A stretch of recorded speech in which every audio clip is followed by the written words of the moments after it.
Well, we begin with the weather.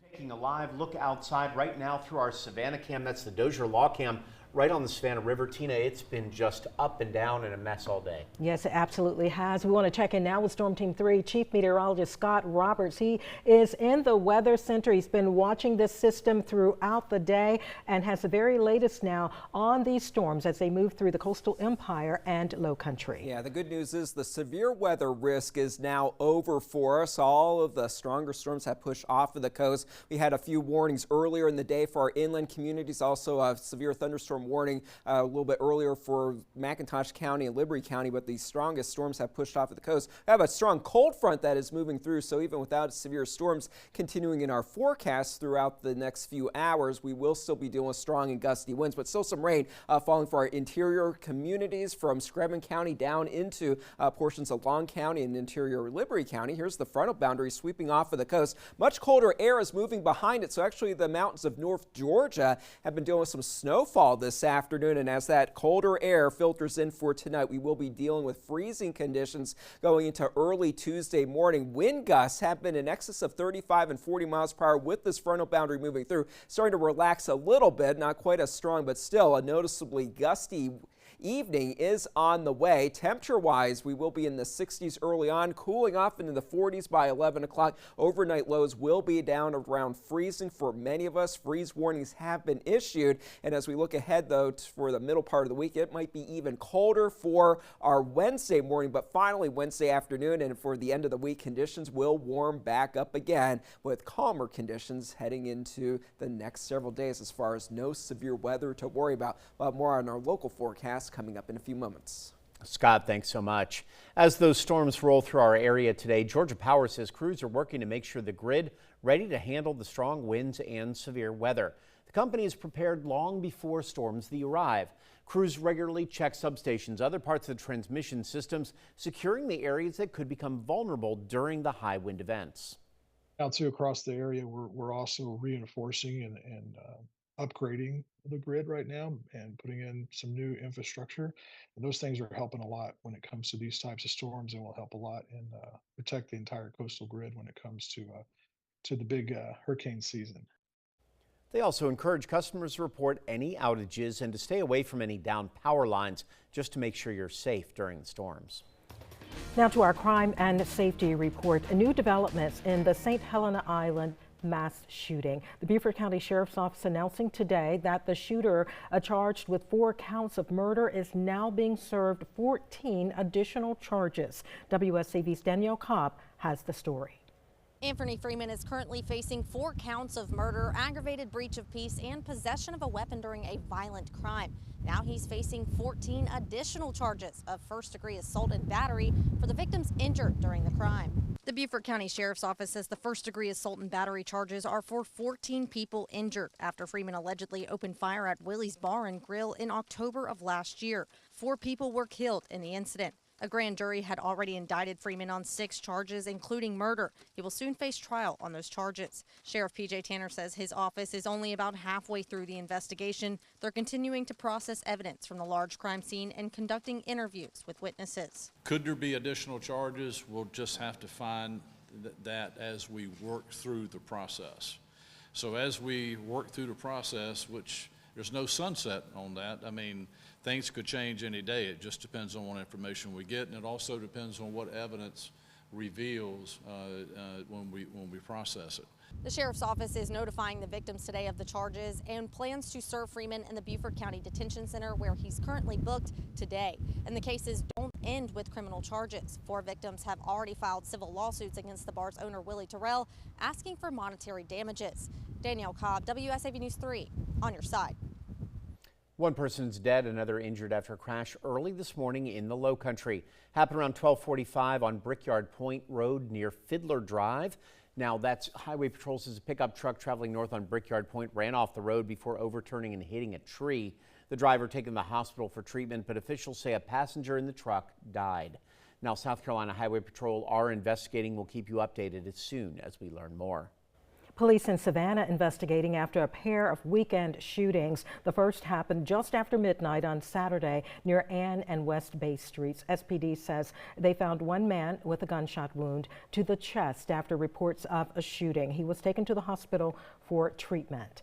Now, the second shooting happened in the 700 block of West 37th Street Saturday afternoon. One man was taken to the hospital for non-life-threatening injuries. While searching that area, officers said they also found bullet damage to a home. Investigators are still working both of these cases. Anyone with information is asked to call Crime Stoppers. That number, 912-234-2020. That's 234-2020. And 3 teenagers have been arrested and charged following an investigation into a shooting that injured an 18-year-old. Now, those arrests stem from a shooting on Lang Street in Vidalia just last month. It injured 18-year-old Elijah Moore. He had to be airlifted to the hospital with those injuries.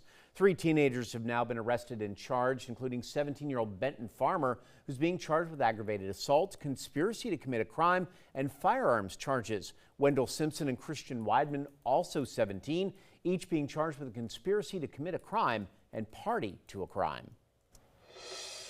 We are less than 24 hours away from St. Patrick's Day in Savannah. Now, before the parade, a special gathering to honor a Revolutionary War hero begins at 4:30 today. We want to give you a live look right now. This is inside the Knights of Columbus in downtown Savannah. They are preparing for the William Jasper Green ceremony.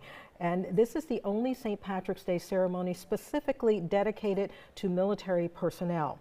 Members of the St. Patrick's Day Committee say that's what makes it one of the most important events of the season. The ceremony named after Sergeant William Jasper, who lost his life during the siege of Savannah in 1779. Sergeant Jasper is believed to be of Irish descent and served as an inspiration to many Irish immigrants in Savannah in the pre-Civil War era.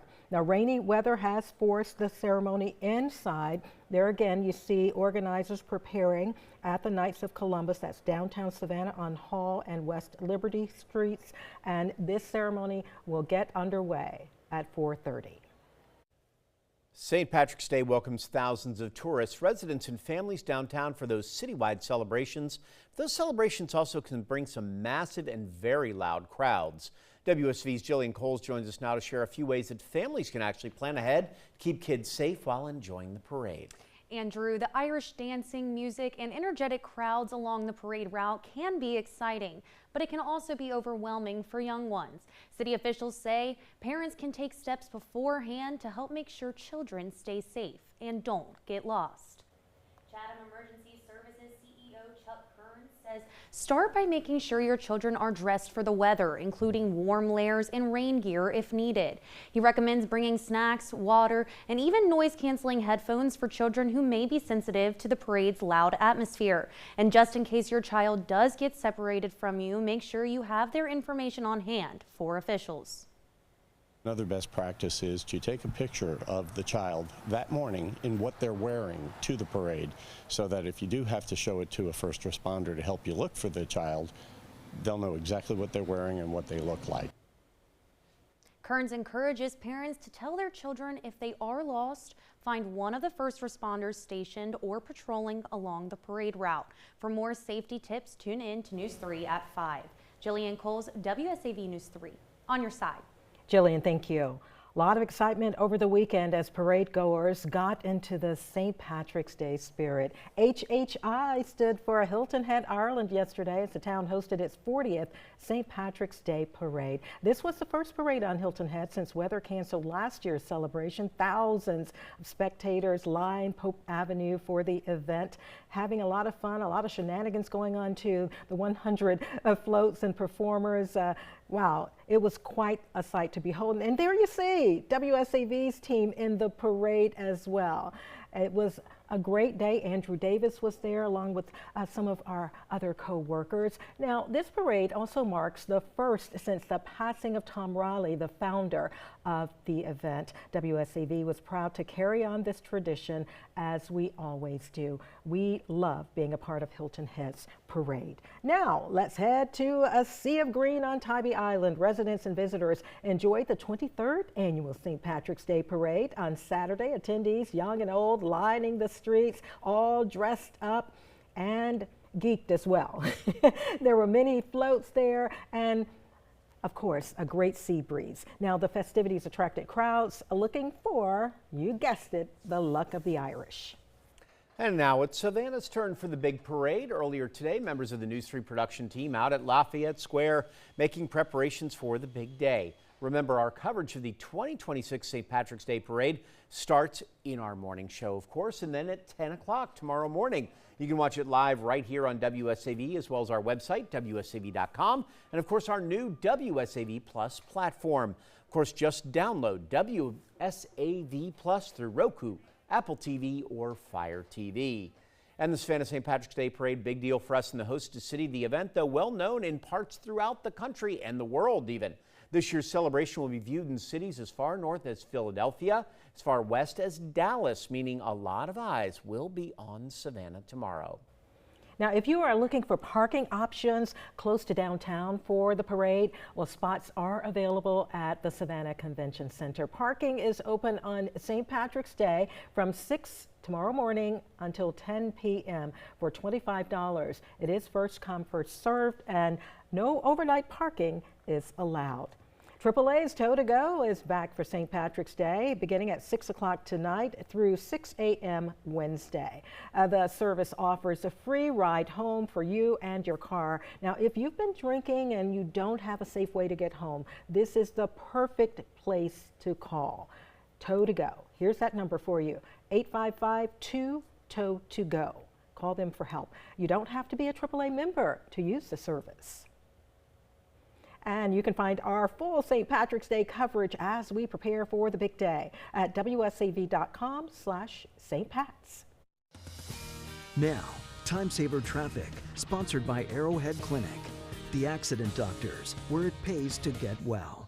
Right now we are checking out the traffic along Interstate 16 in Pooler at Pooler Parkway. Westbound and the eastbound lanes are flowing smoothly right now. Still some gray skies off in the distance there. Still tracking a little bit of rain across the region, but a lot of green on the traffic map. So good news, no major issues even with that rain throughout the day. As far as the low country, looking okay on the main arteries, including May River Road and 278, along with Bluffton Parkway. If you are going to be heading out of the city to places, or heading into the city rather, from Hardeeville to Savannah, taking just 15 minutes, taking just about a half an hour to get from the airport to downtown.